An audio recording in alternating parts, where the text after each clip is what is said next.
The morning after Easter, I stood in the center of my parents' living room, the same room where just 24 hours earlier my 7-year-old daughter had sat in the corner, perfectly still, watching her cousins tear open box after box of gifts, while her own hands stayed empty. She hadn't cried. She had just looked up at me with those big, quiet eyes and whispered 4 words that will live in my chest forever. Mommy, did I disappoint them? I didn't answer her that night, but the next morning I answered for both of us. And when I was done, my family's carefully constructed world, 30 years of secrets, favoritism, and financial manipulation came apart at the seams. Not because I screamed, not because I begged, but because I had finally quietly done the math, and I was ready to collect. My name is Caroline Ashford. I am 41 years old. I am an accountant, a mother, and until this past April, I was the most exploited person in my entire family. This is the story of how I stopped being useful and started being free. I grew up in Ridgemont, Ohio, the second of 2 daughters born to Gerald and Patricia Ashford. My older sister, Bethany, was everything my parents wanted in a child. She was loud, charming, and effortlessly beautiful in the way that made strangers stop and smile at her. She had a magnetic quality, the kind that made you forgive her before she'd even done anything wrong. I was the other one. I wasn't ugly. I wasn't invisible, but I was useful. That was the word my mother used about me, and she meant it as a compliment. Caroline is our practical one, she'd say at dinner parties while Bethany sparkled across the table.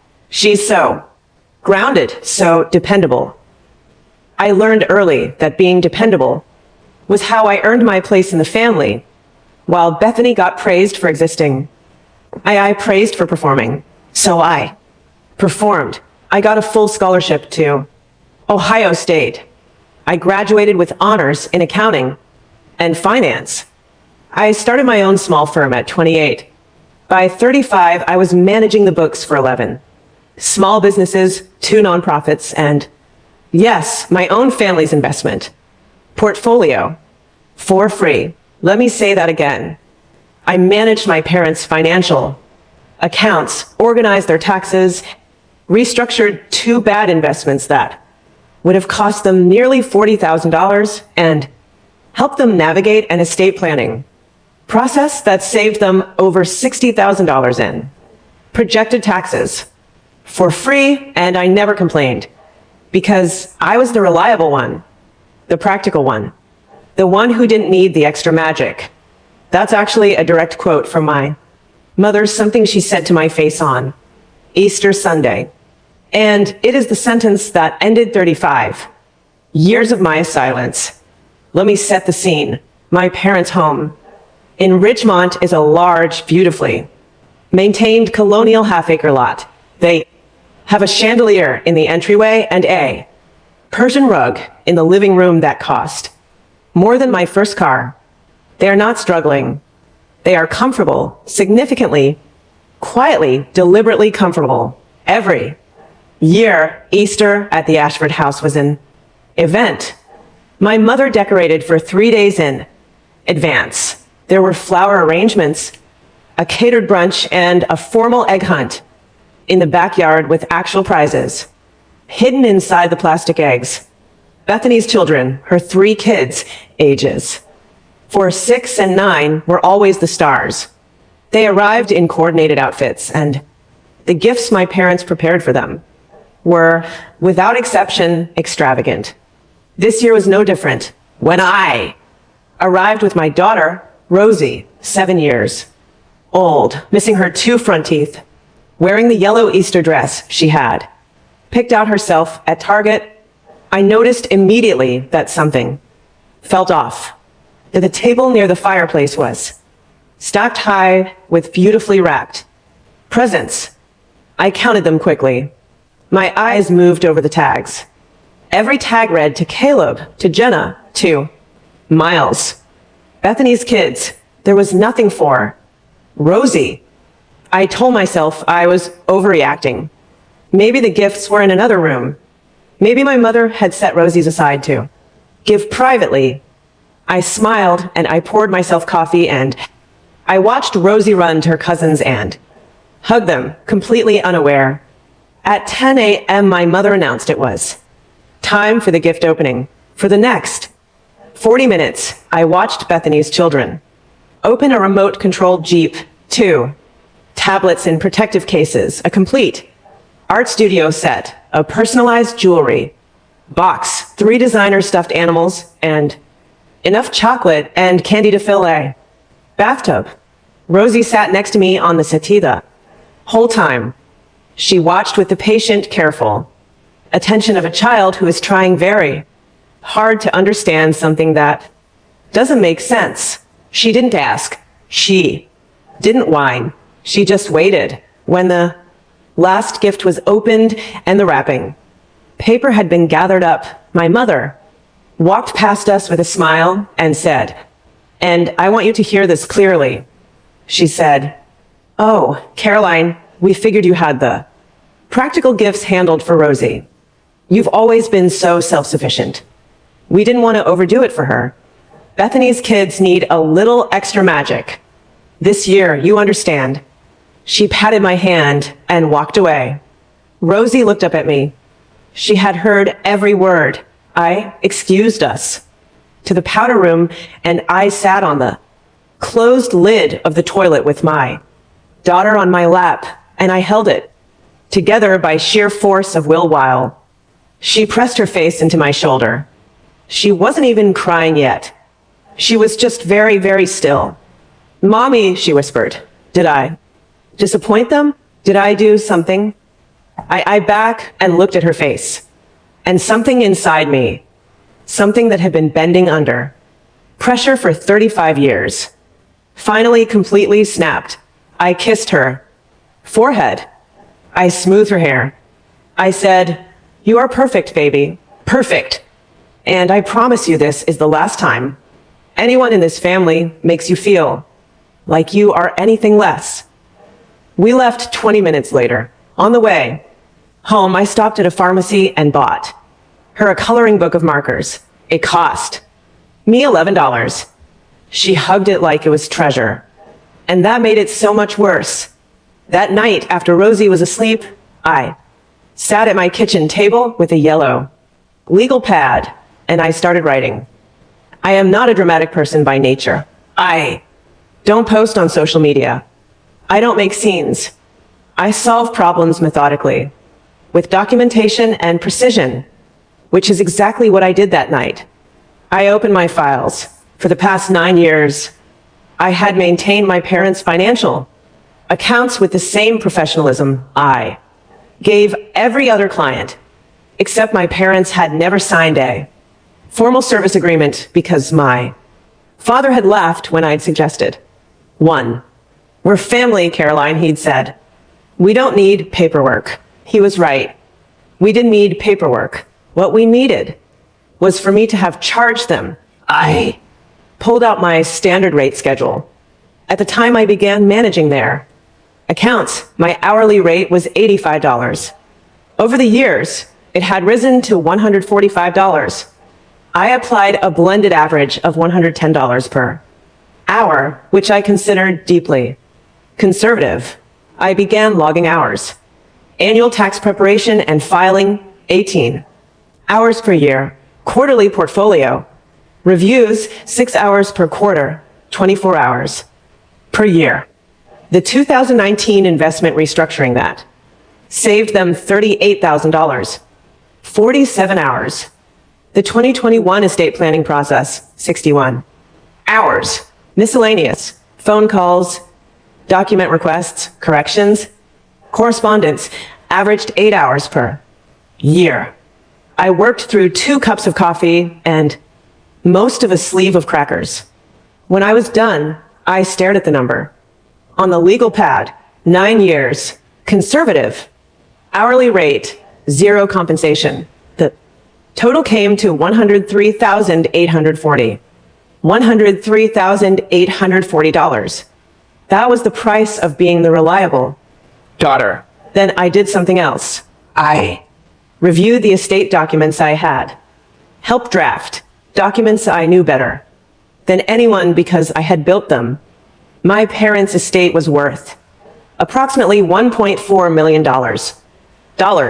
The majority of it in real estate and retirement accounts. The current plan, which I had helped structure, divided assets between Bethany and me equally. But I also knew something my parents seemed to have forgotten. I was listed as the sole financial power of attorney. If either of my parents became incapacitated, I controlled the financial decisions. Not Bethany, not a bank, me. That document had been my father's idea. He trusted me with it completely because I was the reliable one. I wasn't planning to misuse it. That's not who I am, but I was planning to resign from it loudly in front of witnesses. And I was planning to present my invoice. I typed everything up that night, professionally formatted, itemized, accurate. I attached 9 years of supporting documentation, time logs, correspondence, records, copies of every financial document I had touched. I printed 2 copies. Then I wrote a letter.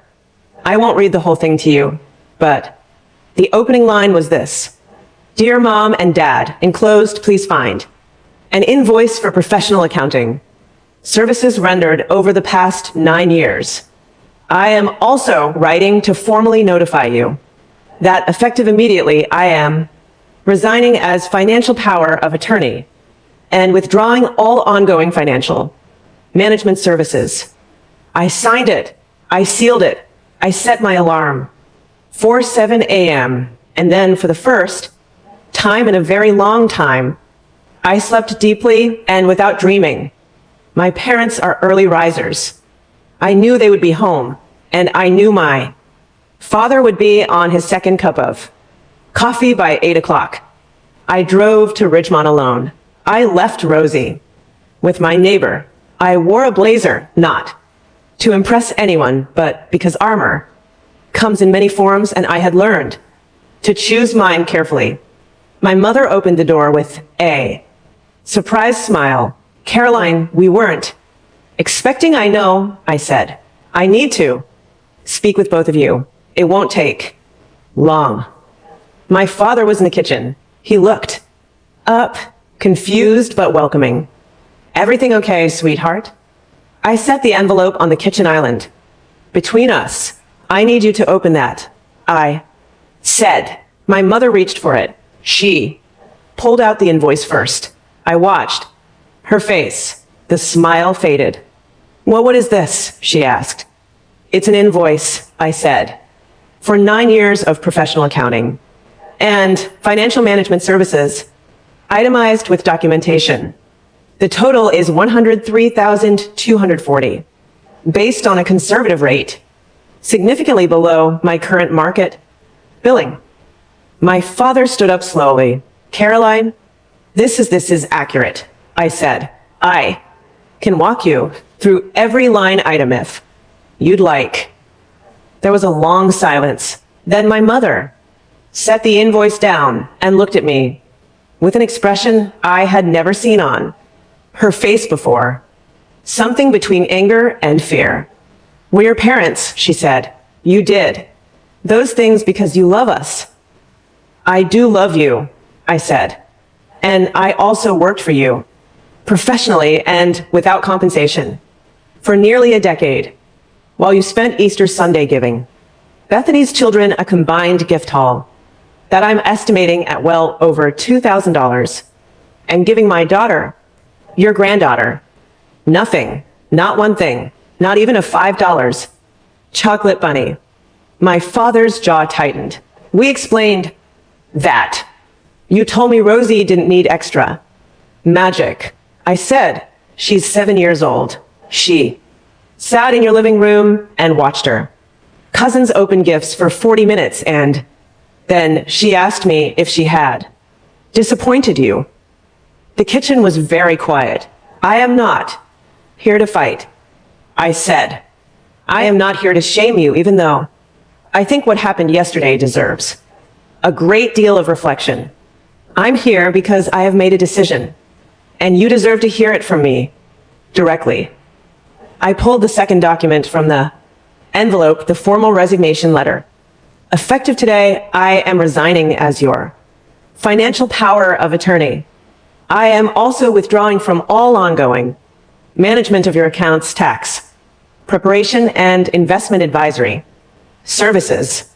I would recommend you hire a licensed CPA as quickly as possible. I'm happy to provide a transition summary, but I will not be continuing in this role without a formal compensated agreement. My mother's hand went to her mouth. You can't. My father started. I can, I said quietly. I have the legal right and more. Importantly, the personal right. What I've given this family, I gave willingly. But what happened yesterday was not something I am willing to absorb in silence. Not for myself, and not for my daughter. I picked my bag. The invoice is not a demand for immediate payment. I said, it's a record, a documentation of what my labor was worth and what this family chose never to acknowledge. Keep it, put it in a drawer. But every time you look at it, I hope you think about what family actually means. I to the door. My father called my name. I turned around. He looked for the first time in my memory, genuinely shaken. Not angry, not defensive, shaken. Did we really make Rosie feel that way? He asked. Yes. I said, you did. And I left. I won't pretend that. Walking out of that kitchen felt like a movie moment. It didn't. My hands were trembling the whole drive home. I stopped at a red light and just sat there for an extra 30 seconds after it turned green because I couldn't quite make myself move. Change is terrifying even when it's right. But what happened in the weeks that followed was something I hadn't fully anticipated. Within 48 hours, Bethany called me. She had apparently heard from our mother, though I have no idea what version of events was relayed. The call started tense and ended strange, because halfway through Bethany went quiet and said, did Mom really say Rosie didn't need extra magic? Word for word, I said. Another long pause. That's not right, Bethany said. And here's where I have to be honest with you, because I think this is important. Bethany and I have never been close. The favoritism in our family shaped both of us in different ways. She benefited from it materially, yes, but she also grew up watching our parents use love as a transaction, and that does things to a person too. She called Rosie that same afternoon and apologized. She sent her a small gift card to a bookstore Rosie loves. It wasn't a grand gesture, but it was real. 3 weeks after the confrontation, my father called me. He didn't apologize immediately. He's not built for immediate apologies. That would require a different kind of man than he is. But he asked if he could take Rosie to lunch. Just the two of them, grandfather and granddaughter, wherever she wanted to go. Rosie chose a place with a build your own grilled cheese bar. He took her. He let her order 3 kinds of cheese. He brought her a small bouquet of yellow tulips, her favorite color, and he told her she was his granddaughter, and he loved her, and he was sorry she had ever felt otherwise. She came home and told me very seriously, Grandpa said sorry, and he let me get a milkshake. I held it together until she went to bed. As for the invoice, my parents have not paid it, and I didn't expect them to. That was never really the point. The point was to make visible what had been invisible for 9 years. To put a number on what reliable had cost me so that the next time someone called me practical or self-sufficient, we would both know what that word had historically meant. My mother has not called me directly since the confrontation. I think she's still sorting through her feelings, which is fine. I'm sorting through mine too. I found a new financial advisor for my own accounts, a woman I trust. For the first time in years, I am not the person managing everything for everyone else while neglecting my own ledger. It feels strange. It feels good. I want to be careful about how I end this because I'm not interested in presenting myself as someone who has everything figured out. I don't. I'm a work in progress, like most people. But here's what I know. The most dangerous role you can play in a family is the one labeled reliable. Not because reliability is a flaw. It isn't. Being dependable, being steady, being the person others can count on. These are genuinely good things. The problem is when a family decides that one person's reliability is a resource to extract rather than a quality to respect. I spent 35 years being grateful that my family needed me. What I should have been asking was, do they value me? There's a difference. Needing someone and valuing them are not the same thing. And children, clears throat. Children, they see all of it. They absorb everything. Rosie felt the difference between herself and her cousins before she had the words to describe it. She translated it into something personal, something about her own worth. Did I disappoint them? Did I do something wrong? No child should ever have to ask that question. Not in a family, not in a home, where love is supposed to be unconditional. The morning I walked into my parents' kitchen with that envelope, I wasn't just standing up for myself. I was showing Rosie, even though she wasn't there, what it looks like to stop apologizing for your own value. I was showing her that love without accountability isn't really love. It's just habit. It's she doesn't know all the details. She's 7. She doesn't need to. But someday when she's grown, I want her to look back and see a mother who, when it mattered most, chose her daughter's dignity over her own comfort. I want her to know that the people who love you should show it equally, consistently, without asterisks. And if they don't, you are allowed to name it. You are allowed to stop being convenient. You are allowed to walk out of that kitchen with your head up and your invoice in your hand. So I'll leave you with this.